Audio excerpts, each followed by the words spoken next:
Oh my God. I am back from the Durk trial. Day 3. It has been insanity. It has been chaos. I can't believe it. I'm in big trouble. So look, I'm not going to respond to all of the drama in this video. I'm going to make another video in about an hour's time. But I still need to get you guys all of my notes. I was so rushed outside the courthouse by the gosh darn Free Durk Brigade that I basically couldn't even get my shit off, all right? Now, look. I wasn't attacked by the Free Durk crew. They were actually very respectful, adapted up with Duty Low.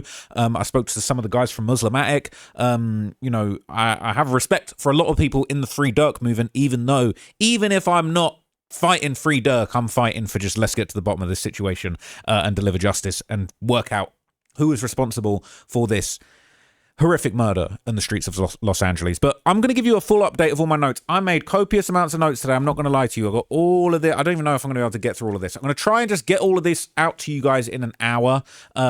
This is kind of like just going to go really in depth. And I'll tell you everything that happened, but I'll be honest with you.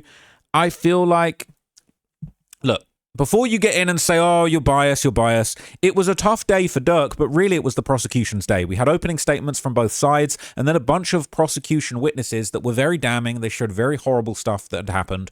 And Durk's team didn't really challenge any of that. I think in the next few days, we're going to start hearing from witnesses, cooperators, and that's when Durk's team is really going to shine. They're going to try and trash the credibility of those witnesses. And OTF Jam versus Brian Steele is going to be a scary sight, all right?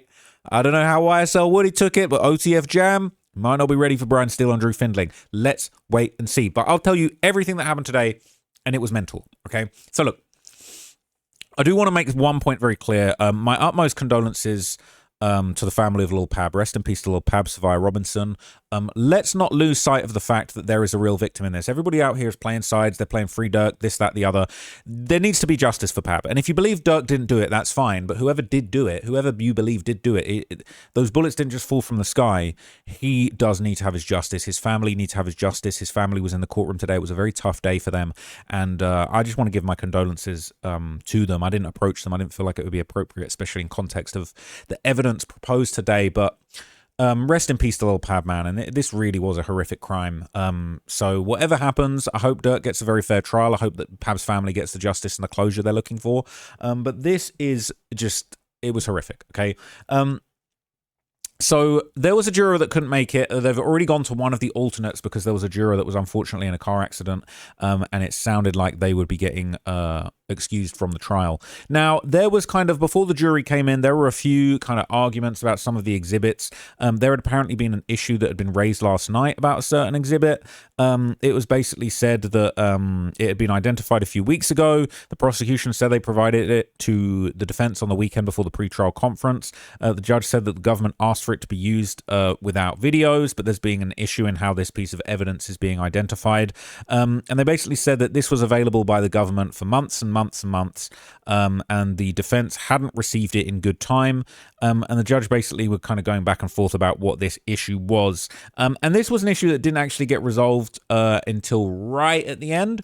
And so it was a little bit of a teaser for quite a big drama that happened right at the end of proceedings. But tell you what I'm going to do, just in for the sake of brevity, let me just like have a little glance at everything that I took notes on and just try and give you a good summary so that this isn't just kind of a boring me talking at you kind of video.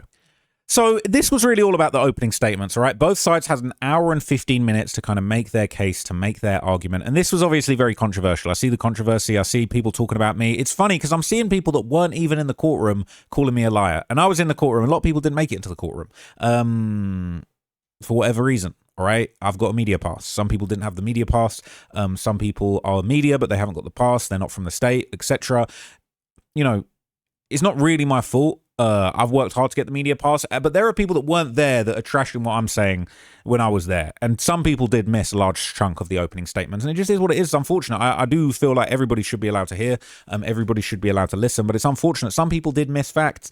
And I might be the only person with fully comprehensive notes on everything. So I'm going to tell you absolutely everything. So it was opening statements, and then the government would basically call their first witness after lunch. Now, the jurors came in. I'm really going to avoid speculating about the jurors, giving details about the jurors. I don't think it's right. I don't think it's proper. But anybody telling you there's no black jurors, there are black jurors, okay? It's a diverse jury. I think it's a diverse jury, and it probably does represent I don't know for sure, but it looked like a diverse jury that could well represent a pretty, typical cross section of 12 Californians, 12 Los Angeles residents, let's say. I wasn't looking at the jury thinking that there was a bias. It wasn't a majority black jury. It wasn't a majority white jury. There was people that, at least from looking at them, they looked like they were from all different kind of nationalities, backgrounds, races. And I obviously, people are going to say I'm biased, but I'm not. But I really don't have a concern about the jury. I think the jury seem like they're pretty good, pretty diverse, pretty reasonable. So the government made their opening statement, and the reason why the government opened is because the burden of proof proving these crimes were committed by the defendants is on them. So I'll read you some of what was said during the opening statement. The prosecution said, "This is a case about revenge, stalking, and premeditated murder. The death of Savia Robinson, aka Lil Pab. On August the 18th, he was with Quando Rondo visiting Los Angeles. Quando was a rival of Lil Durk," and they showed pictures of Lil Pab whilst they explained all of this. They said that they didn't know that they had been stalked all the way across the country. Pictures of them were shown leaving their hotel. They were stalked while they slept. They were stalked for 2 whole days. They were being followed while they shopped, while they slept, while they hung out, while they went to dispensaries. All over LA in their black Cadillac Escalade, there were 2 white cars following them, waiting to ambush them. And they were caught at their most vulnerable moment at a busy gas station on a Friday night in rush hour, all right? A despicable crime. They shot and killed Lil Pab, and they showed stills from the shooting. Allegedly, Dee Dee drove the getaway car, and Durk was waiting on the other end of the phone for an update from the hitman. This is what the prosecution said, all right? Don't get on me. This is what the prosecution said. They said they left 18 shell casings, multiple bullets were fired from a machine gun, and they said, why did this happen? It's simple. Revenge. They said there's key individuals, okay? Lil Durk, a prominent musician who started a group called OTF, but they said this isn't a case about music. It's a case about murder.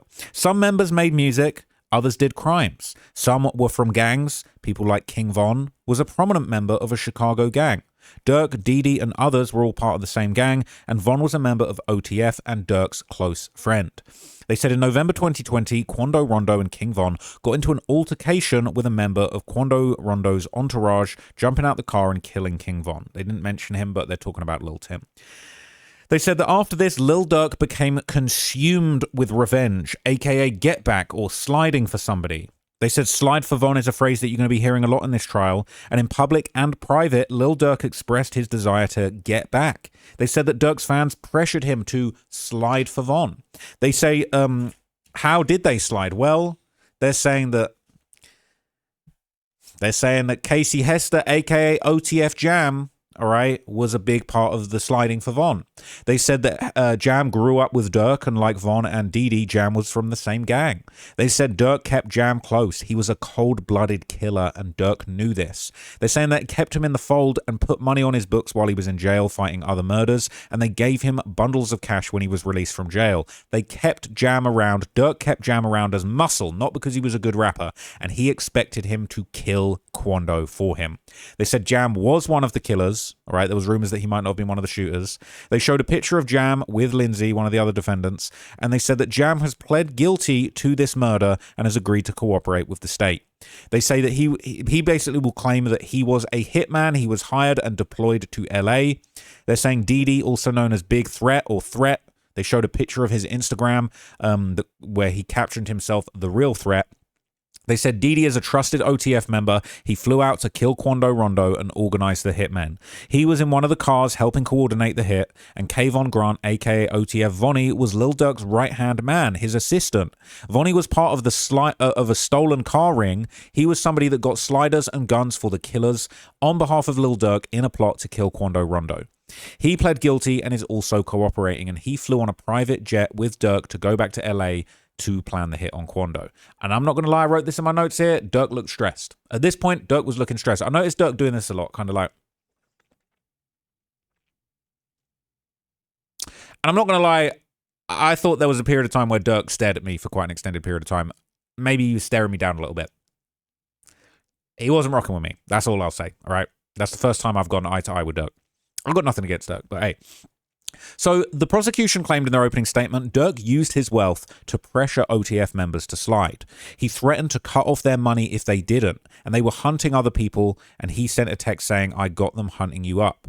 They showed the May 2021 Quando Rondo poster for the Georgia concert that was shot up, and they said Durk and his co-conspirators took a shot at Quando to get revenge. Durk, Vonnie, and others conspired to go shoot at them and shoot at Quando Rondo's car.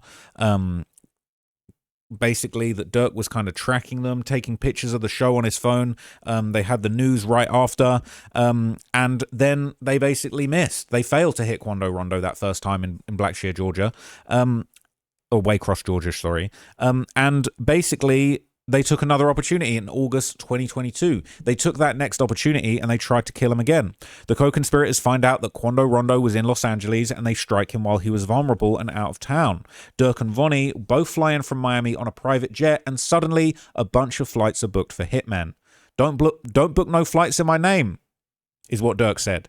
They said he tried to hide his criminality. He said delete this thread and start a new one. He had encrypted communications. There was pictures that they showed of the hitmen landing in San Diego. And they basically say that as soon as this all goes into motion and they get Quando's location, Didi started recruiting. He gets Keith Jones and Lindsay to come to get a reward for killing Quando Rondo. They were flown out with a promise they would be paid, and Lindsay and Keith Jones basically said that they had nothing to do with Quando Rondo. They were friends with Didi. They weren't connected. The reason they were there is because they were promised money from Lil Durk. Now, they said Keith Jones has pled guilty to the murder. And basically, he is going to testify that on August the 18th, he's in Chicago when Didi calls him, saying that you need to go to Los Angeles and kill Quando Rondo for money. Now, that morning was apparently frantic. They got the drop on Quando, they found out where he was staying in LA, and they flew out to Los Angeles with just the shirts on their backs. From August the 18th and 19th, they tracked Quando Rondo all over Los Angeles, waiting to ambush him and his entourage. They went to Quando Rondo's hotel and waited outside, but they didn't see him come out. They went back to a hotel paid for by Durk, the hitman, and on August the 19th, they got back out in one stolen car with a fake plate and another rental car that didn't have a fake plate. From morning to 5:30 p.m., they followed Quando from his hotel, waiting for an opportunity to kill him. They went from his hotel to a dispensary, to a clothing store. So they followed them from their hotel to the Bathing Ape store to a dispensary, lying in wait. They showed a picture of Quando and Pab walking into the Bape store in Hollywood, and they showed them going to the gas station in Beverly Hills at the Beverly Center. They played the video of the murder going down, and at this point, you know, Pab's relatives were just in tears. You know, it was horrible to see, and it was just so sad. Now, from there, okay, they then played a second angle of the hit that nobody had ever seen. There's obviously a still image going around that is apparently from the hit, but nobody's ever actually seen these other angles, and I'm not going to lie, that was crystal clear 4K quality footage. They said that 18 bullets were fired. They've recovered shell fragments. Didi was waiting in the car around the corner to get on with the getaway, and they said shortly after this, they all decided to go back to Chicago after going to eat out at In-N-Out to get burgers. They had a video of Jam, Lindsay, Didi, and Jones with their faces out, all at the In-N-Out, and they were all identified as wearing the same shoes from the murder footage. Cooked, all right? Following Quando's death, all four went back to the airport and left Los Angeles via San Diego. After Durk and his co-conspirators mocked and taunted the victims privately because of what happened to Quando Rondo and Lil Pab, because they got some get back, they were celebrating. And co-conspirators were tracking Quando Rondo, but they didn't realize that they were being tracked. The stolen car had a GPS tracker in it. It was being driven by Vonnie. And after the hit, Vonnie drove the BMW back and forth to a luxury property that Lil Durk was living in at the time.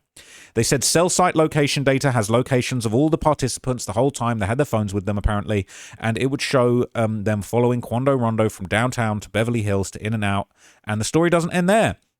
They're saying after that, when Durk and the killers realized that the walls were closing in on them, Durk was suspicious of Jam. They said Jam's getting ready to snitch, blood clear as day. And while this was going on, Durk just stared into space. He looked spaced out. He looked like detached, to be honest with you. And he was right. And they said Jam will be speaking, all right? They said Jam will speak today. He didn't speak today, but I think they more meant like he will speak today in this modern day and age, in this era right now, at this period of time he will be speaking. Today is the day he stands up and speaks. He didn't speak that day. You get what I'm saying? They said when the co-conspirators got arrested, Durk tried to flee the country. He saw the FBI at the private jet terminal, and he tried to flee them, and he even refused to get out of the car when the FBI finally tracked him down. They said Lil Pab died as a result of this conspiracy for Lil Durk's revenge. They said that Durk says we staying out of all other wars. They don't slide. They're leaving it all up to us. They made that very clear. They said there's 5 counts that relate to conspiracy, stalking resulting in death, murder for hire, and basically it was Durk's money, Durk's revenge, end of story. That was what they said. Now it's time for the defense's opening statement, and this is the big controversial thing everyone's been bitching about today. So let me tell you, look, my notes are absolutely comprehensive as fuck. I'm not going to lie to you. I'm writing to the point steam's coming out of my fingers in there. I'm writing down as much as I possibly can, and as we learned from the David case, sometimes I do miss a couple of words, a couple of sentences, but I make it my priority to write down everything that's said, or at least paraphrase what was said. I've just told you pretty much everything that was said in that opening statement. You ain't hearing this anywhere else. And a lot of people that weren't even in the room want to bitch about me talking about Ross don't know what he talking. You ain't in the room. You ain't making the notes. Here's cap. All right, stop the cap. Even if I like you, I might like you. All right, but if you wasn't in that room, don't chat to me. So anyway, right, shout out everybody at the courthouse doing a good job, right? It is hectic. There's a lot going on in there. But anyway, this was what the defense had to say. So anybody saying, oh, Durk did... I never said Durk snitched, but he is pointing the finger at Vonnie, and the whole defense is basically to say Vonnie did everything. So this is what was said, all right? This is exactly how it started. I've got a quote. It started out with a quote. They said, everybody knew I took care of Von. We were close since kids. That was a quote by Kayvon Grant, a.k.a. OTF Vonnie. They said on October 24th, 2024, that's what Vonnie said to the cops. Vonnie was arrested in a hotel suite with his girlfriend in Chicago, and the cops interviewed him in that suite. They believed that Vonnie was the leader in charge of the gang, and they said, you're looking at life, and you're the leader until you tell us someone else was. They said this is about relationships. They go back decades. Their fathers were friends. Davon and Kayvon. King Von and Vonnie. Their dads went back decades. Vonnie, his nickname is Cuz. They showed a picture of Von and Vonnie at Icebox, all right? And they pretty much showed that the whole time. So bear in mind, the prosecution is showing clips, they're showing images, they're showing all type of evidence. Most of the defense opening statement, they just had a picture of Von and Vonnie and Icebox together. Crazy, right? Which is kind of, I'm not going to lie to you, that's kind of dumb because it's like, cool, we can just grab a picture of Vonnie, Von, and Durk at Icebox. Like, but they seem to think this is a really, really good way to go, and everyone's mad at me for just reading you what happened. So look, I'm just going to keep reading you what they said. It said, because he's Von's cousin, that's why his nickname was Cuz. His whole identity was based on King Von. He moved into Atlanta with Von, in the house with Von, and he started managing Von's career. He managed Von's day-to-day rap career, his finances. They both had a shared bank account. They were tight as hell. Von's star was rising, and then tragedy struck. Vonnie was with King Von when he died. There was a fistfight between King Von and Quando Rondo.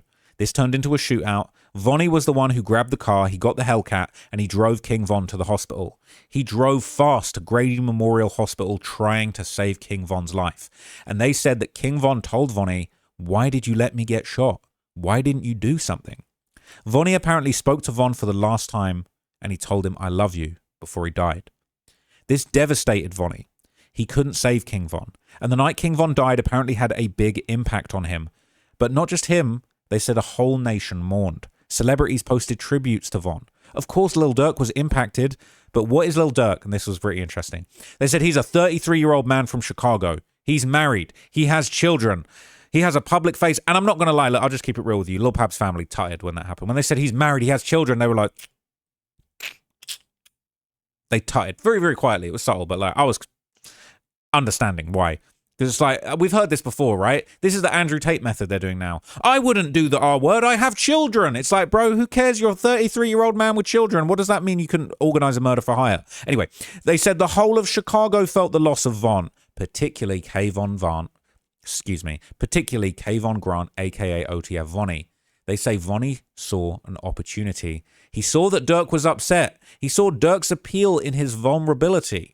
All right? They said that Durk was the person that made expressing your feelings acceptable in Chicago. They said that Durk was vulnerable. He was showing his emotions in his music. All right? He wasn't sliding for Von. He was just summarizing what everybody in the community felt when they wanted to slide for Von. They said Durk wasn't the only one who was hurt. He channeled his feelings into the music. The government said the government said this case isn't about music, and we agree. The government is going to present songs and say they're admissions of crimes, but this was just Durk expressing the feelings of the community. They said Durk's nickname has been called Blood, but we want to offer his other nickname, The Voice. He's the voice of the trenches, the voice of the downtrodden, the feelings of the hurt people that grew up with nothing.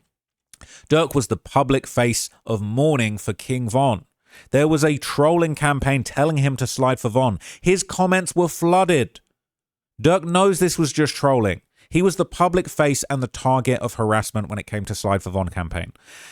The government claimed that Durk is a leader. Well, OTF was his music label and it was successful. He didn't control people, all right? People didn't listen to him. Many people stole from him, and he gave those people opportunities. They basically say that on the 18th of August 2022, Durk agrees a horrible tragedy happened. Lil Pab was killed, but Durk had nothing to do with it. They say that he was waiting for a call, but there's no corroboration of that. And when that happened, I'll say again, Lil Pab's family kind of sort of, not laughed, but sort of just like yeah, Durk have nothing to do with it. That's the impression I kind of got from the soul. They went on to say that the texts have no context and often they mean the opposite of what the government are going to say. Text saying don't book no flights in my name had nothing to do with the flights booked for the hitmen. It was for a different event. The co-conspirators are not cooperative. They're beholden to the government. They're just trying to get out of jail. These will be the only witnesses outside of law enforcement. Jerome Casey Hester, aka OTF Jam, is desperate and he's been in prison for most of his life. They're saying Durk helped him out, put money on his books, wanted to help him re-enter society. Jam was only out between February 2022 and May 2023, and the day he was arrested in May 2023, he was desperate. He was a massive cooperator. He was interviewed by the cops over 30 times, and only a couple of those times were recorded. He claims that he didn't know why he was going to LA. He claimed that he had no direction, no reward, and the majority of the interactions he had were purely with Vonnie. Pointing the finger at Vonnie. Keith Jones is cooperating. He was interviewed for 5 hours and never mentioned Durk. He has no connection to Durk, just Jam. They knew each other from from Juvenile Hall, from Juvie. Vonnie will testify for the government. He was the guy that was Durk's personal assistant. He had the most ties to the criminal underworld. He booked hotels and rentals and stolen cars. He secured the fake plates. He went to REI to buy ski masks. He arranged the Sprinter to take them from San Diego to Los Angeles. Vonnie, they said this verbatim. He did all of this. So everyone just shut up with the cat. All right? They said he did all of this. All right? Vonnie said he did all of this. All right? So the government said, yes, there was the May 2021 incident. They're saying Vonnie arranged that too. Vonnie secured the cars, the guns, and the people in the May 2021 incident. Thankfully, no one was hurt. At that gas station, Vonnie basically arranged and did the exact same thing in August of 2022. Yes, it was paid for by Durk's company, Astronaut Sounds, but Vonnie addressed Durk. Vonnie accessed Durk's cards, but he was the one who paid for it, not Lil Durk. When it all happened, he asked whose credit card was used. It was Vonnie's OTF card, apparently. That didn't match up with what was shown later. I'm a bit confused, but that's what I wrote in the notes. They said that Vonnie tried to sink Durk to stop them looking into him. October 2024, Durk was leaving town to go somewhere, and it was somewhere he went before. And they said, well, he wasn't trying to run. He knew stuff was going down, but he knew he was a public figure. He was just trying to get some space. He wasn't going on the run. He wasn't ducking. He wasn't trying to flee extradition. He was just trying to get some space, man. That's what they said. He was just trying to get some space. There was no charges against him at the time. I think they were charges the day after. That was my conjecture. They said that his songs and videos are just art, all right? They showed some pictures from the Blackshear incident, and it said that Vonnie was at the scene of all the incidents. King Von's death, Blackshear, and Lil Pab. People, listen, the defense showed pictures of Vonnie at all the scenes, all right? I'm sure those are exhibits they were given by the feds. They're placing Vonnie at scenes of crimes. So they went on to say Durk has nothing to do with it. He was living at the house in Encino with his wife full time. In August 18th, he had gone to Florida to do a music video with DJ Khaled. He had a lot of responsibilities. He wasn't sitting around waiting for a phone call from hitmen. Murder for hire, there's no payment. No bounty can be proven. Durk won a Grammy. He couldn't possibly. They said he won a Grammy, so he couldn't possibly have done this. Vonnie has been practicing his performance and wants to win an Oscar. All right. They said there's no evidence against Durk. It doesn't exist. I'm very confident that you will find Durk not guilty. And then Dee Dee's lawyer butted in for his little section. And I ain't gonna lie, every time Dee Dee's lawyer and Lindsay's lawyer speak, Brian Steele and Drew Findling look livid. They look like, bro, just don't say anything to ruin our case. Don't let the amateur hour ruin our case, please. All right. So Dee Dee's lawyer said this case is about a passenger. All right. Vonnie was the perpetrator. Dee Dee didn't plan or participate. Dee Dee went to LA to pursue his music career. They said Vonnie went there to pursue his personal agenda against Quando Rondo, his personal vendetta. Vonnie planned it long before Vonnie had the guns and identified the victim. They said, you won't hear much from me, but Dee Dee didn't know the plan before getting to LA. Dee Dee wasn't needed for Vonnie's plan. Dee Dee didn't further Grant's plan. Dee Dee is not as famous as Durk. He started his rap career in 2021, and they showed a picture. They showed a picture of Durk and Dee Dee together, and obviously the jury ain't smart enough, but they drop in the Y's. They showed a picture of Dee Dee and Durk together like they friends, and they drop in Y's, bro. They doing bro. I'm thinking they throw in die Y. Okay, it's not a Chicago gang case, but it's like you using the die Y picture in your own defense, bro. You guys are crazy. They said Dee Dee admitted his nickname was Big Threat, but Dee Dee took any opportunity to be in the studio or around rappers. All right, they're saying he a big threat to the microphone, to the vocal booth. They're saying things in rap music are last minute. You don't pack your bags. You don't get an Uber. You get a party bus. Whole entourages. Bring friends. Dee Dee invited Keith Jones just for fun. It wasn't recruitment. Vonnie was basically blamed for seeking revenge. They said he was a sophisticated criminal in the international car ring. And this blew my mind. I ain't going to lie. They pulled this bullshit out for the David thing too. They said, Dee Dee's lawyer said, Vonnie was a sophisticated criminal in an international car ring and he had connections to the cartel. They're talking about, OTF Vonnie, they're talking about the CJNG Vonnie at this point, bro. What on earth are we talking about? I will let you go. If I hear any evidence that Vonnie had links to cartel, you know I'm going to tell you that. Because I'm thinking, yeah, they talk about Vonnie was in the cartel. Okay. I'm sorry, but is that not telling?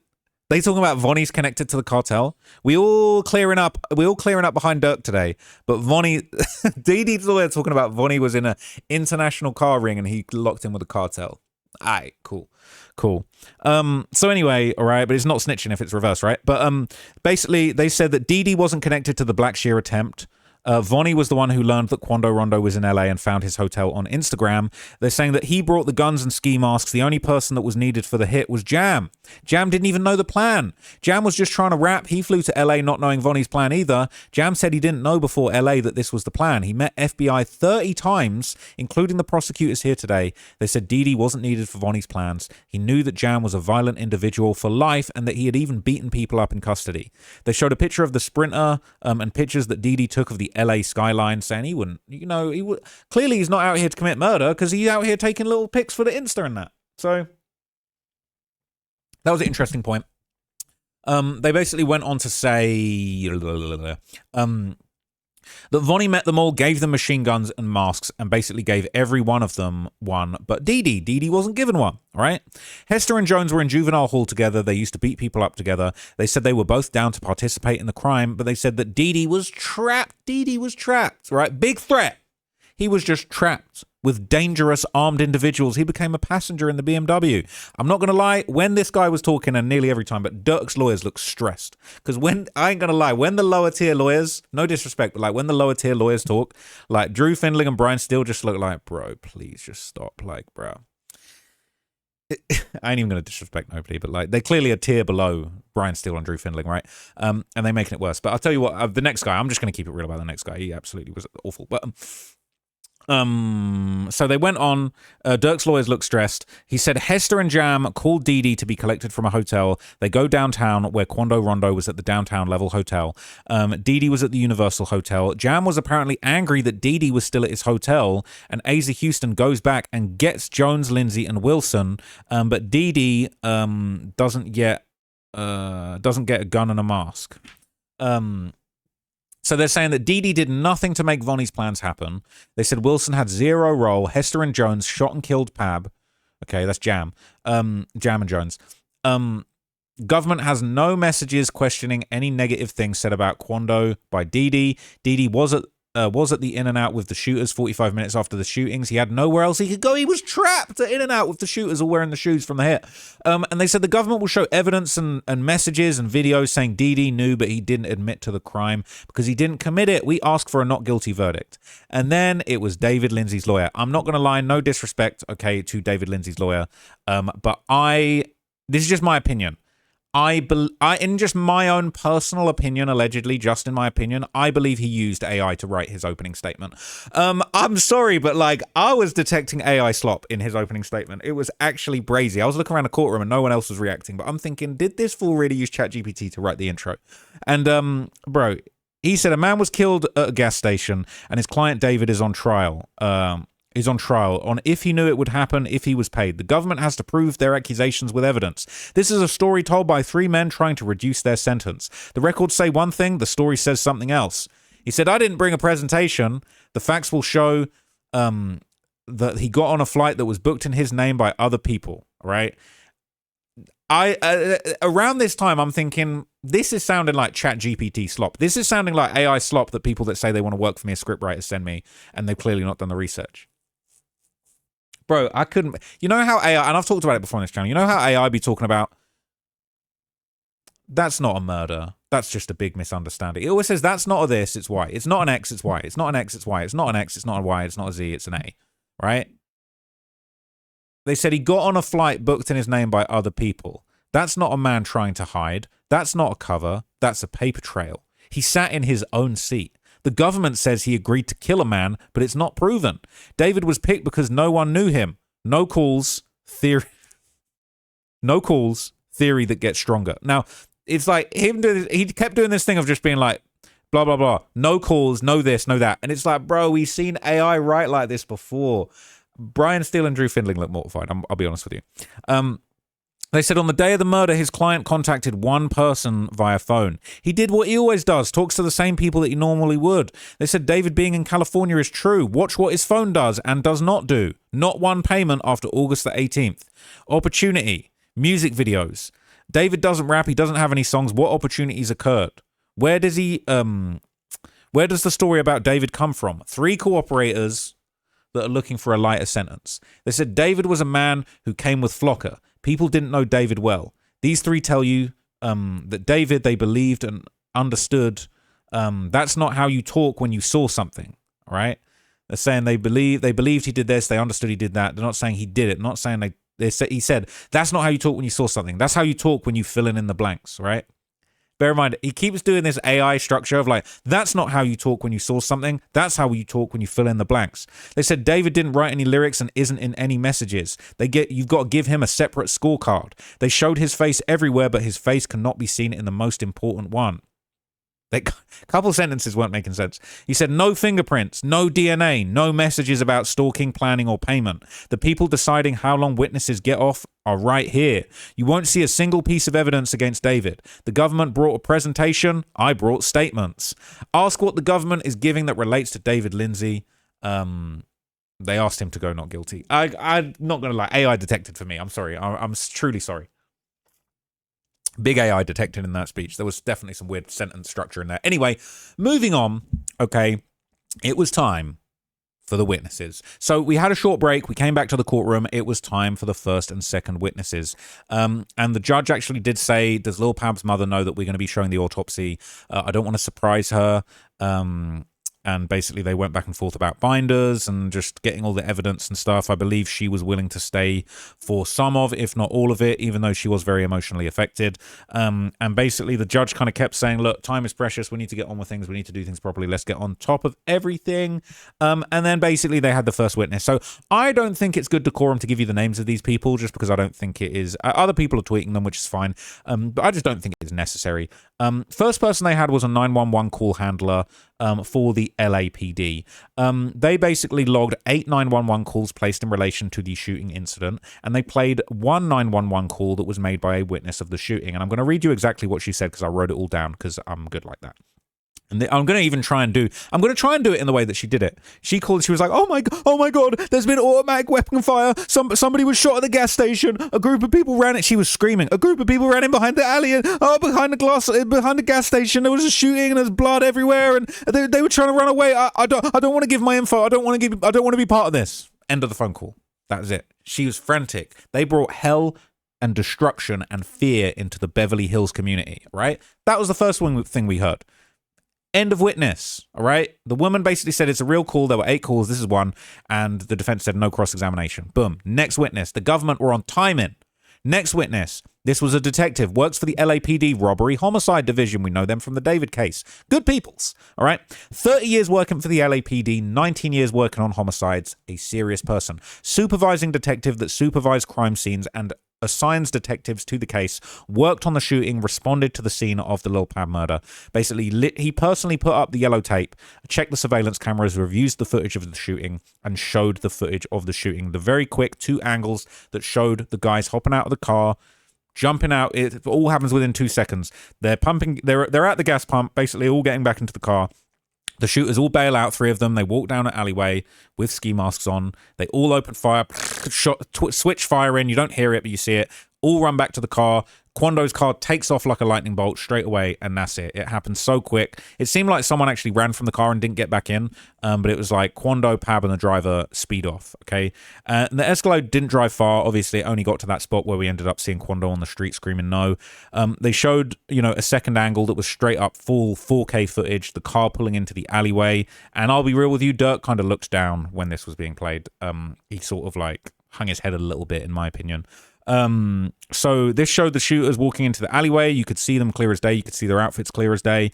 They were wearing ski masks, but it showed that they were firing. They were wearing all black. Most of them wearing all black outfits, looked like Nike Tech hoodie type things with their ski masks. The detective helped process the crime scene and supervise. They found 18 bullet shell casings, I believe. We saw pictures of the shell casings. There were 2 bullets that actually hit the gas pump, and they're lucky that thing didn't blow up like GTA. There was even a bullet in the ceiling of the gas station at the top of the enclosure, which makes me think they let off the switch and just straight up into the air. The switches are no good. I mean, it's just complete untold destruction. But they're getting exactly what they asked for now, the alleged killers. So, you want to play with switches in LA? Well, this is what happens when you unleash untold destruction onto the community. So, yeah, this is what's going down. So they had various photos of the crime scene. We saw the car all shot up, the windows shattered, the Cadillac Escalade that Quando had been riding in. They said that no firearms were found in the vehicle, so it was confirmed Quando and Pab didn't have any guns. They were lacking, so to speak, when they were in Los Angeles. So there was no cross-examination. Defense didn't have shit to say to that either. Not anything they could say. Now, Lindsay's lawyer did ask a few questions. I don't think he got these from ChatGPT, but he just did say, they didn't recover any firearms at the scene. There were no prints, no casings, no DNA, nothing connected to Mr. Lindsay.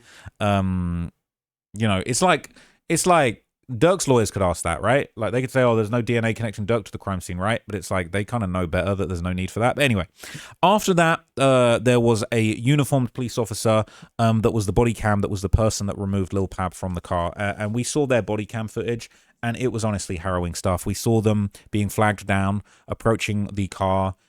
We saw Lil Pab inside the car, groaning, in struggling to breathe, taking what sounded like his last breaths. And he pulled the car out. He began performing CPR, and that's when we saw Quando screaming no, from a different angle, but the exact same moment that we saw on the news. It was really, really upsetting and just horrible to see. And it must have been horrible to Lil Pab's family to see that. And my just condolences and sympathies to them, because it was just awful for a layperson to see, let alone somebody involved. They explained that the injuries were serious. They noticed that they were bleeding from their back. There was a pool of blood in the rear seats. And then we saw all of that body cam footage. After that, a witness came out in medical scrubs. Now, this was the deputy medical examiner who basically showed autopsy photos, explained their credentials. They were a very, very accomplished medical examiner. They'd done about 3,000 autopsies, which, I cannot imagine what sort of terror they've got in their head. But anyway, they would basically explain that there was a bullet a bullet hole in his sort of chest. It was sort of like beside what would have been his left nipple in his chest, and then what will look to be 3 bullet holes in his arm, 4 gunshot wounds. They said that one had hit him basically in the chest, and it punctured his heart. It had impacted his chest, his left rib, his lung, and the left side of his heart. It punctured his heart, and the bullet was found inside him in what they described as the pericardial sac, which is a protective covering that surrounds the heart. That's where the bullet was found, inside him, and it remained in his heart after when the autopsy was being completed. They said this caused internal bleeding in the heart and in the lungs. It would have caused him difficulty breathing and difficulty circulating blood in his body. He confirmed these were life-threatening injuries to major organs, and they resulted in, immediate medical decline to death. They said that there was an entry and exit wound in his left bicep where a gunshot had gone all the way through, and also another gunshot wound in his left bicep where the bullet was actually recovered inside of his bicep. And it was likely that he was using his body or his arm, his arm, to try and shield himself from the gunfire. It was ruled as a homicide. There was no cross-examination. And after that, we would end up hearing from another witness. Now, there was a little bit of a back and forth between the lawyers about some evidence. They were kind of arguing about these Amex records, but basically the judge said there's not sufficient prejudice to exclude it. The Amex records are going to be shown, and the Amex records were duly shown. So, after that, the judge basically said, look, I don't care about the Amex. I need to get the other stuff sorted out. And they ended up sorting it out at the end of the day. But anyway, all right, this was a little bit disappointing. I think something weird was going on. When we came back after lunch, I'll just say it. Machine Gun Kelly was in the hallway. And I guess, he ended up getting, the Durk's family got prioritized. Durk's family and Pab's family got prioritized.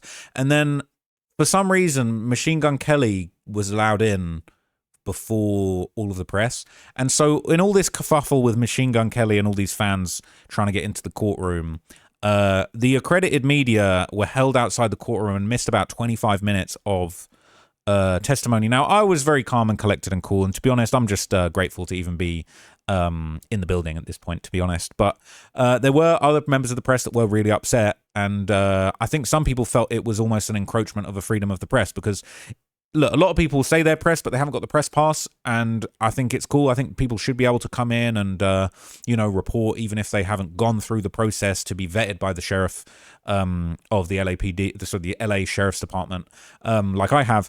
But I think everybody should be allowed in, but obviously, if you've been vetted by the Sheriff's Department, then they're more trusting of you and they're going to prioritize you as press. I'm very fortunate, very grateful to the LA Sheriff's Department for allowing me to go through that process. I did everything that you're supposed to do and did it completely legitimately. So anybody talking about Ross shouldn't be in there, Ross shouldn't be at the David trial, I am authorized by the LA Sheriff's Department. They got my fingerprints on file. So I'm up to no funny business in the courtroom and I'm allowed to be there. And it's freedom of the press. So I don't really care, but it was kind of a bit of it was just like a crazy spectacle. Like, oh, okay, cool. So Machine Gun Kelly here, he ain't accredited. He getting in. None of the press are getting in. We're 20 minutes, so we're missing 25 minutes of testimony. God knows what kinds of things could be going on inside that courtroom, all right? I doubt any rights violations were going on, but it was just kind of like, oh man, why ain't we in here? So anyway, the courtroom staff are dealing with a lot. I'm sure Machine Gun Kelly comes with a lot of his own problems, and it was a lot, and they handled it with much class. They weren't being rude or unkind to people at all, but it was obviously a lot going on, and I think they probably would have liked to have got the press in there sooner. And you know what I'm saying? We don't need like crossover rockers and shit coming to the courtroom acting like they're doing something. We're good on that. Thanks, Machine Gun Kelly. But anyway, I eventually did get in, and we were in the middle of a testimony from a detective. People told me that was the lead detective on the case.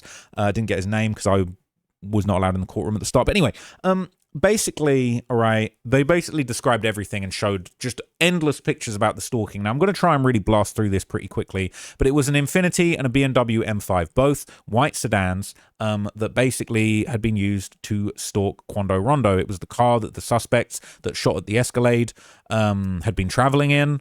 The LAPD tracked the white Infiniti. It was a stolen car, basically. They ended up, you know, showing just all of the places that the Escalade had traveled. And nearly every time, anytime that they had, like, I don't know if it's a flock camera or just like a municipal camera, but anytime that there was a camera showing the Escalade, the two cars, the Infiniti and the M5, were pretty much always behind them. They were always like 1 or 2 cars behind them constantly. We saw surveillance from the Bape store, photos inside and outside the Bape store. And during this time, Durk looked frustrated. He kind of had his hand over his face. He was kind of like this, like. I saw David pull the same move at trial when he was getting treated to some pretty gnarly evidence that was cooking him. So another photo was shared. We saw the sliders driving past, like right after they walk in Bape. Like they park their car going Bape, and these 2 white cars just always going by. Anywhere Quando's car is, these 2 white cars ain't far behind. That's basically what was going on. So they captured the fraudulent plates. The BMW M5 had real plates. They did a DMV search. The car was registered to an LLC. And it was an exotic rental car business. Now, I'm not going to say the name of the car business. Other people have put it out there. Other people have found pictures of the website. And honestly, I don't think there's anything wrong with that. But I'm not going to do it just because I don't think it's relevant. But the detective, this fucking killed me. I'm not going to lie to you. The detective said he went to the lobby of the exotic rental company. And they said, was there anything useful to your investigation? They said, yeah, there was actually. They said in the lobby of the rental car company that rented the M5 that was used as a slider, they said there was a framed picture of the owner of the business with Lil Durk. A frame picture. And they showed us the picture, all right? And I ain't gonna let people have found it. People have found the picture. So it was insane, all right? It was insane. So they said the feds Googled the business. They went to the gallery section of the site and it had more images of Durk.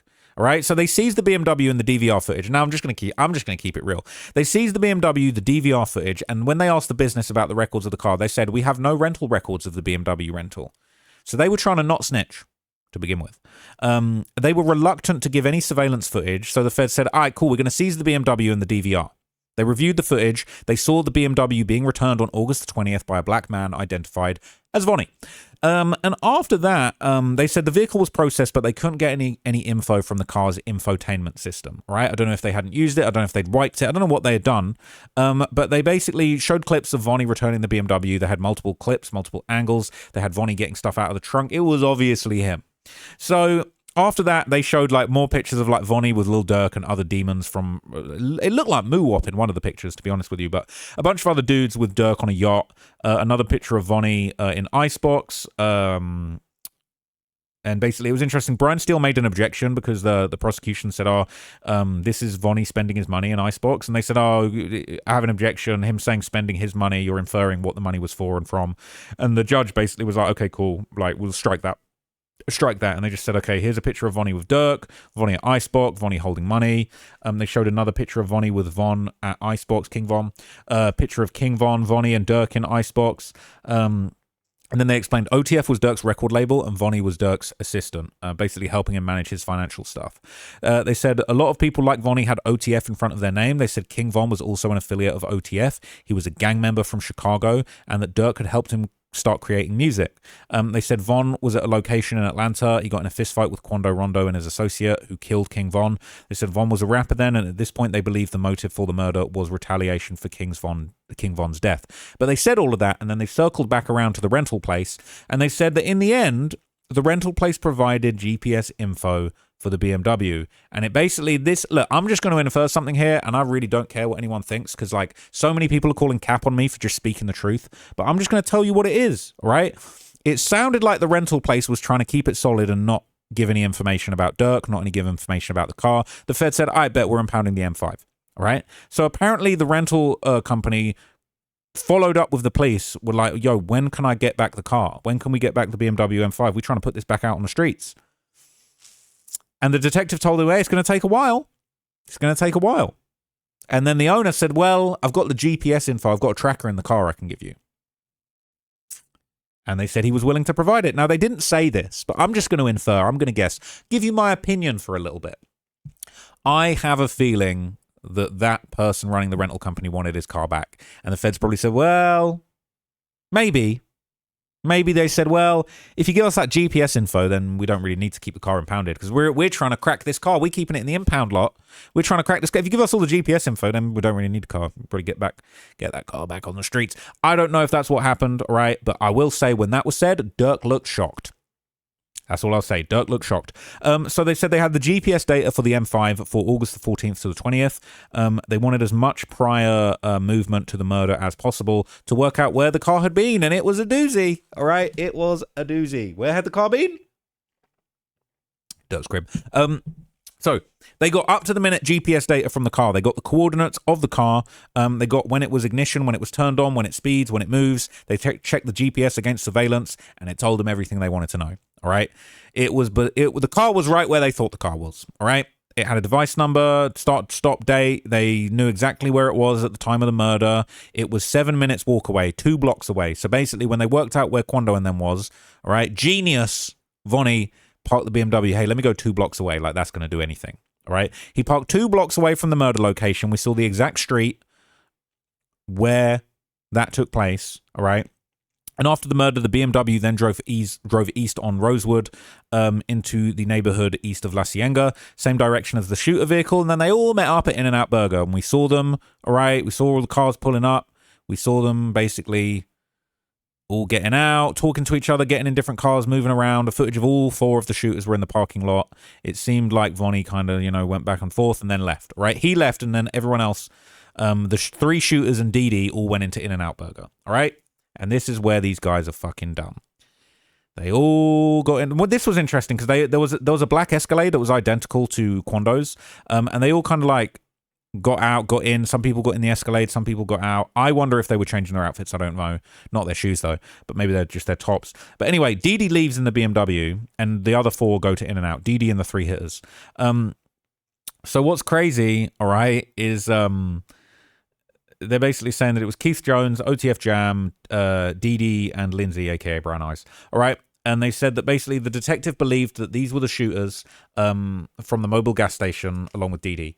And they said that they did a direct comparison. Exact same shoes. They looked at their stature, height, build, their pants.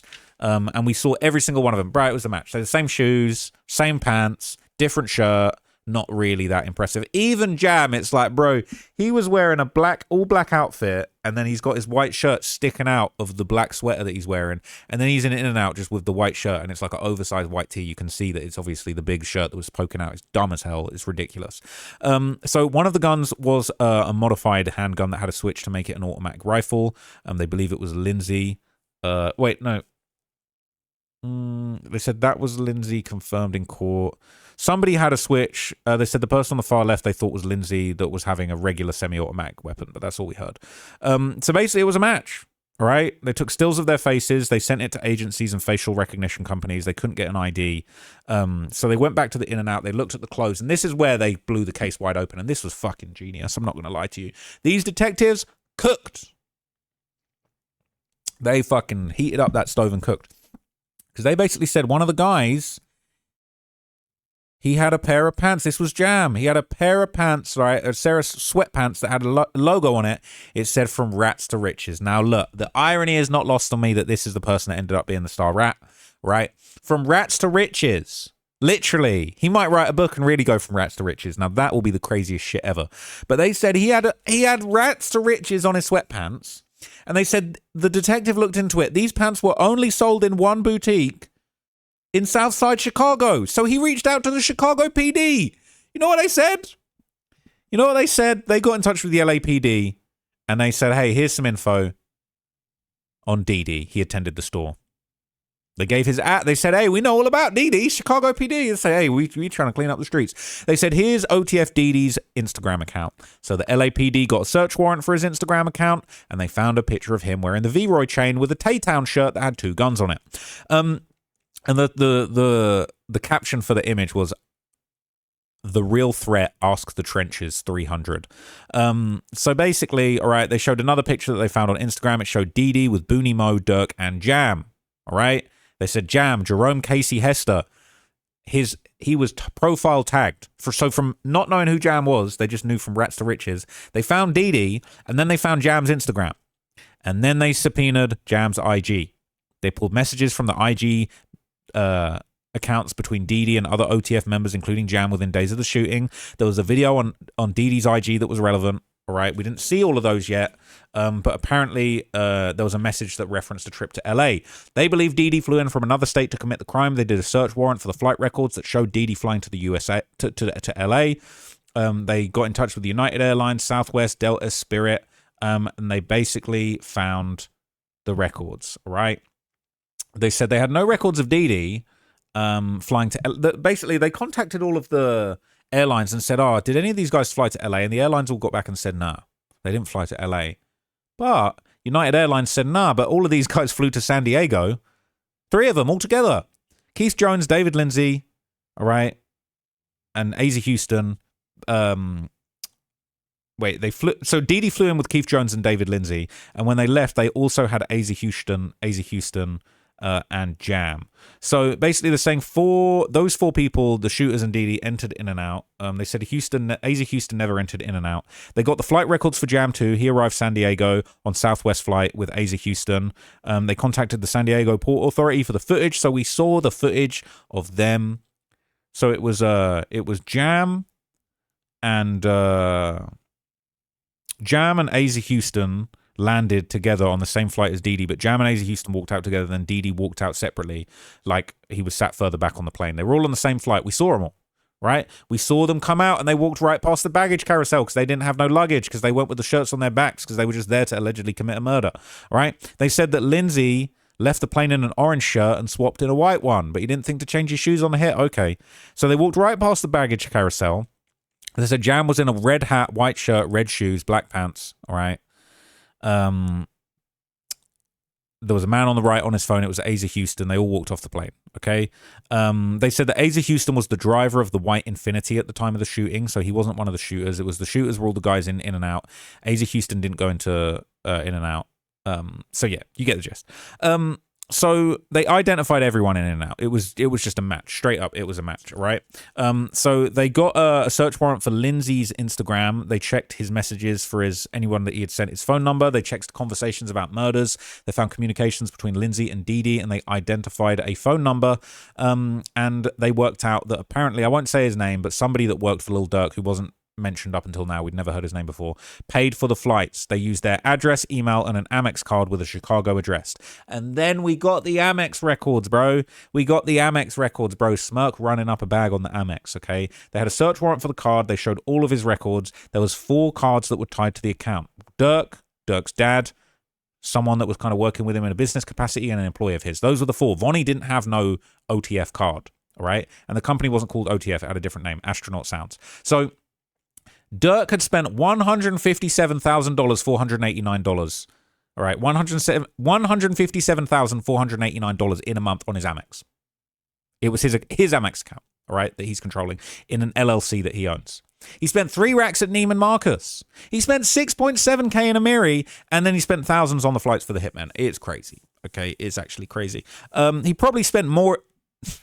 He probably spent more in Amiri that month than he did on Hitman. That's fucking crazy, right? So all of the flights, they were on the OTF credit card, all right? They all had passenger names. On the bank statements, it had the names of all the hitmen. A very, very bad look. So there was a little break after that. Then they came back and we heard a little bit more about Durk's company. He had a Georgia LLC. They tracked the BMW before it was used in the murder to a car wash. Vonnie was seen washing the car at the car wash. They had all of the flights that were booked on the Amex on Durk's card. The Amex was also used to book flights for Vonnie and somebody that I think could have been Vonnie's girlfriend, but I'm not 100% sure. Another girl. They had, receipts for sprinters that had taken Vonnie and Durk back and forth to the airport. They had a private jet itinerary for when he flew out to go and link DJ Khaled, Durk, Vonnie, and 2 other people whose names I didn't recognize. They flew back after pretty much just within one day at 4 a.m. on Thursday the 18th, landed in LA, right? And on the 18th, they landed at LAX. There was a sprinter that drove Durk and Vonnie back to Durk's house in Encino. They paid $175 for the 2-hour trip and a $300 smoking fee. All the killers landed within hours of this. There was a rental contract for Durk's Encino home. I do have the address, but I will not mention it. The detective actually went to the home after he saw the BMW had gone to this address. And basically, the BMW had gone to Durk's house 15 times between August the 10th and the 20th, okay? Durk paid $35,000 a month to rent this property, and it was on like what looked to be like a 4-month contract, I believe, like a sort of 4 or 5 month contract. And it was roughly 35 grand a month. Crazy. And he paid $106,000 up front. So anyway, on August the 16th, the BMW was left at Durk's address when he flew out to Miami to work with DJ Khaled. The car was turned off and not turned back on until they returned on August the 18th. At 10 a.m., after Durk and Vonnie got back from Miami, the car is turned on and the BMW goes straight to REI in Topanga to purchase 4 ski masks. So you really mean to tell me that Durk and Vonnie flew back on a private jet together? He gets in the car, goes by the ski masks immediately, picking up his car from Durk's house, and Durk didn't know nothing. It's all Vonnie's fault. Give me a break. So the items were bought. They were shown in picture the exact ski masks. They cross-referenced the footage of the shooters from the Lil Pab hit to show they were wearing the same ski masks. And they then found that the BMW had gone to the Level Hotel in downtown LA where Quando Rondo was staying. They showed surveillance footage from the Level Hotel. They looked at hours of footage and just showed us a compilation of the relevant stuff. This is so dumb, all right? They drove the BMW up into the valet section at the Level Hotel downtown. And I ain't going to lie to you, this shit's crazy, but I actually stayed at the Level Hotel like 2-3 years ago. And so I know the building. I know the building. So I stayed there a few years ago, and it's got like an enclosed valet section. You have to like drive into their parking lot to get to their valet. And I don't remember there being a way out. So they drive into the valet section in the BMW and talk to the valet, and then they leave. So they're putting themselves on camera in the Level Hotel valet section doing all this nonsense. So then they basically went outside. They parked outside the Level Hotel. They circled the block a bunch of times. They were there from 9:43 p.m., 11:44 p.m. Now, they ended up missing Quando Rondo and Lil Pab. They were seen outside the hotel at around 11:45, and they get missed. I don't know if they were out. They were looking like they were outside for a cigarette or something, but I don't know if they were coming back from somewhere. But when that happens, right, Quando goes back into the hotel. The BMW was at the Sheraton Universal Hotel in Universal City, and then basically it sounds like word gets back to them, Quando's back, and then they all go back to the Level again. They go back to the hotel, and they go back numerous times. Then the white Infiniti comes back. It parks, turns its lights off. They switch to the BMW. They drive off. The Infiniti remains. They leave, come back again. They swap cars at 11:06 a.m. Both cars are at the Level. And so when the BMW left the Level Hotel at 1 a.m. after stalking Quando Rondo in the night, where did it go? Durk's crib. Saying Vonnie did everything, but the car went back to Durk's crib. Footage from August 19th showed that he got back up, right? The BMW was outside the Level Hotel by 9:20 a.m. the next day, right? And then the victim's black Escalade arrives, and it's followed by the BMW. They basically park up next to Quando's truck and wait for him to come out. They're coming like a goddamn GTA mission. Bro, they're coming like, what's that mission in GTA 3? Cutting the grass or something where you have to follow the guy and not alert them? Bro, they're living, this is insane. So the BMW, it circles the block, it crosses the street, and then it parks in front of the Escalade. It moves around a bunch. We see footage of Quando Rondo and Lil Pab checking out of the hotel at 10:43 a.m. The BMW sees people leaving. They pull up in front of the Escalade. Pab, Quando, and 2 people in their entourage. They basically leave with their luggage. They get in the Escalade and the BMW follows them. So they then went to a dispensary called Litco on Flower and Pico. Surveillance footage would show all 3 cars moving to the location. So they showed picture after picture of the Escalade followed by the 2 white sedans. So they would go to that dispensary. Now, I'm not going to lie. You can call me the feds all you want, yeah, but obviously Quando caught charges for drug distribution, right? Shipping packs of some sort. He was at a dispensary for hours. I don't know what he had going on. They checked out of the hotel, then went to a dispensary. I don't know if they were about to land some bowls, as they say in Philadelphia, but he in the dispensary with his Escalade parked in the inside car park of this dispensary for hours. Maybe they kicking it, smoking. Maybe they packing some bowls. I don't know what the fuck they had going on, okay? But they were there for hours. All right. Pab was seen in the parking area at 3:47 p.m. Quando was seen outside at a food truck at 3:49 p.m. The white Infiniti was seen at 2:52 p.m. just circling the block. There was a Nissan dealership around the corner on Venice and Fig that showed the Infiniti circling the block. We saw them circling. They were just circling around like vultures. All right. So there was pictures from the Beverly Hills Police Department that then tracked Quando's Escalade, leaving the dispensary, getting on the 10 freeway, driving up to the vape store. The Infiniti and the BMW was behind them the whole way, following all the way. They go to the vape store. We see footage of them inside the vape store. Quando buys a little something. I like the vape store. I've been there a few times. Hella places I've been in this case. I'm not going to fucking lie to you. It's scary. So Pab was waiting outside whilst Quando's in vape buying something. They end up getting back in the car. Pab is sat behind the driver, and they leave. And even the outside cameras of the vape store show the Infiniti and BMW just drive by a couple of times. They just circle the block. So they follow the Escalade, all right? Then they go to the mobile gas station. And this is where the BMW Infiniti would basically keep on the Escalade. The BMW and the white Infiniti, even at one point, they got stuck at a red light. They're running red lights to keep up with the Escalade. And then the Escalade pulls into the gas station. Now, the occupants, they park up, not at the gas pump, but just by the little sort of side area of the gas station. And then Quando and Pab go inside and they buy snacks, they buy drinks. They're in there for quite a long time. We saw side-by-side comparison of the entirety of their trip inside the gas station, right up to where the shooting happened, and they had a side-by-side. So once they come out, so while they're in the gas station, the Escalade moves and whoever's driving it backs it into the pump and starts pumping gas. Now, while this is going on, the Infiniti is circling the gas station. It literally drives right next to the Escalade before it backs into the pump. They drive right next to it. Okay, they were scoping the whole thing out. So this is the point when the BMW with Vonnie allegedly ducks off 2 blocks. 7 minutes walk away and just tucks away while they commit this alleged murder. So basically when Quando and Pab come back out after buying snacks, Pab basically gets into the seat behind the driver's pumping gas, and it's a little bit unclear, but it looked to me like Quando got back in the car as well. And then the shooting happens, the car speeds off, and it looked like somebody got out of the front passenger seat and just ran away on the scene, but it was hard to see. It was a little bit hard to see.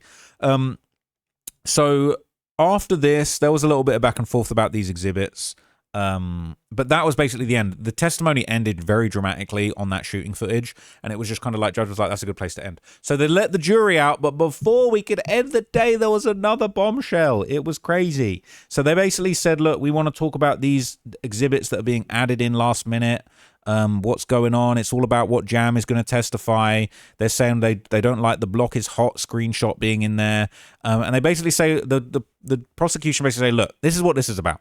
Jam is going to testify that at a video shoot he was confronted in a bathroom because Jam was involved in another murder. Durk and his friends said Jam was making it hot for OTF. He was catching these bodies, making it hot for them, getting the feds on them. He should get out of town. Apparently after this, Jam texted Durk saying, and these are the texts that are at issue, he texted Durk saying that he's getting cut out since that day. And Durk replies, look, I get it, but we can't do the feds' job for them. And then he basically said, Jam replied, he said, I'll lay it out, gang. MF's acting scared to be around me. Guys act like they don't F with me since that day. And then Durk said, look, I'm with you 1,000%. You got to use your head. We ain't helping them people. And then Jam said, I got you, blood. I got you on my son. All right. And Durk said, I got you too. You got to use your brain. Jam said, I got you, blood. Now, basically, the prosecution was saying, look, this is by case law. Co-conspirators are all assuaging others to keep trying to cover up the case. This is part of the conspiracy, and it's a direct admission of consciousness of the conspiracy. But the defense, Christy O'Connor, said, look, this was snuck in by the prosecution on August the 20th. The break was the first time that Durk saw these new messages after opening statements. This should have been litigated weeks ago. Durk's whispering in my ear that these messages are about something else. This is a local Chicago skirmish that Jam was involved in. It's an unrelated dispute Jam's having with the cousin of his wife. And then they said more messages. Apparently Jam said, F them, we're not squashing anything, cuz I need a few cars to squash the beef with them. Apparently Durk doesn't reply. Then the next day Jam replies to a story where Durk has posted music, and he says, drop. And then Durk says, I'm ready on Pluto. And then Durk basically says, the defense basically says, look, they're trying to make it look like something it's not. They said, we thought this was raised at pre-trial. And the judge is like, well, part of this was raised. One of these messages was raised. The defense is like, yeah, it's from the end of 2022. It's taken out of context. He's not talking about violence. There's another message. He's talking about a celebrity boxing match. This is nonsense. And the judge says, look, you can either argue here or on cross-examination when... I'll just keep it real with you because other people have said it. I was going to keep it a secret. The judge said, when is Jam going to testify? And they said tomorrow. So they had plenty of time to work this out. They basically said, look, this adds context to the situation. It's all about the Lamron Richo messages. When Durk said, I got him hunting you, Jam is in the chat. Jam is basically chatting about Richo. He's asking for cars so that he can go out and hunt for him. They're saying Durk's defense is that Vonnie was a lone actor and he did all this by himself. This cuts against their theory. Jam is telling Durk, cuz he is referring to Vonnie, telling him to get sliders so that he can settle the Lamron Richo beef. When Durk says, I got him hunting you, that's who he's talking about. He's saying Jam's the one who's hunting him. He's trying to hunt. Hello. Oh, that's so cute. So Drew was shaking his head while this was going on, honestly. It wasn't really a great look. Come sit here. Come here. Just come sit down. Yeah. What are you doing? What's the plan, huh? You gonna be my lawyer? Just get your little butt out of people's face. They don't want to see your little butt. It's explicit content, parental advisory. Okay. No? All right. So basically, they say that Jam is going to testify that he was the one hunting for Durk. This is literally going to be him offering to slide.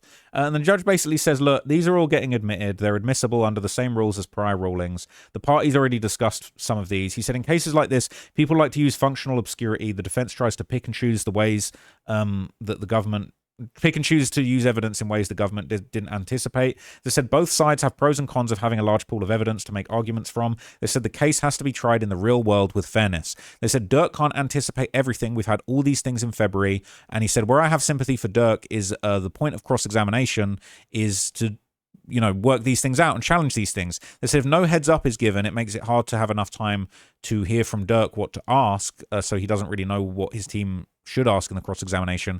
He said he denied a certain exhibit from being in the opening statement to sort of do them a favor. He said, so Durk's team has had time to work this out. If Durk wants to call Jam and have a basically his own theory and his own strategy developed to kind of go up against him and cross-examine him on these points, then he can. He said when Jam is on the stand, he might disagree with what the government's saying. The judge said this, and he said he might let Durk's team go even harder, grilling Jam in ways the government didn't expect. He said the government has a duty to give notice on certain things, 404B, and they said this stuff has had a functional notice. He said the Rule 403 argument, he said allowing something unexpected that takes the jury's time away. He's basically just saying we need to be respectful of the jury's time, but I'm going to let you guys kind of, work these things out. I'm not going to kind of pre-approve or pre-deny a bunch of stuff on the basis that you guys were surprised because there's been a lot of preparation time. They said the government shouldn't force the defense to give them undue notice on what they are going to do. They do, they are allowed to have a certain element of surprise. Yeah. And then basically, like, Dee joined the objection. The judge was kind of like, well, look, I'm kind of helping you guys out. The defense says, look, we got 30 terabytes of discovery. He said the Findling Law Company had to get a whole new server. It was so big. I'm thinking, bro, you a real law firm. 30 terabytes, that's rookie numbers. Do you know how many terabytes the Trap Law server's got? I don't know. It might be 30 terabytes. But anyway, okay. Nothing a little Google suite won't help you out with, Drew. But anyway, all right. They basically said, look, they've given us details about every gang Chicago murder that's ever happened. All right. And then the judge basically said, well, at some point, all right, the judicial rules are here to deal with this problem in all cases. If it was if it was 10 different things, I'd rule differently. He said that if this continues, my ruling might be different. It's up to you to cross-examine, add witnesses, or even a few more exhibits after I've said it's closed. The judge basically said, I'll be lenient. If you want to add a few exhibits last minute, I might let you get away with it. And they said this is all part of what we've been doing for months. And then the prosecution said, well, look, to be fair, the fact that it's 30 terabytes, said the defense requested absolutely everything and complete extraction. So we gave them what they asked for. It turned out to be 30 terabytes. We gave them everything, and they gave them exhibits they're moaning about today on August the 15th, highlighted in green, and we made it really clear. And then basically that was basically the end of it, okay? I'm going to end it there, all right? I'm going to end it there. I'm going to have my trusty assistant come and assist me with the conclusion of this video, okay? So look, what are you going to say?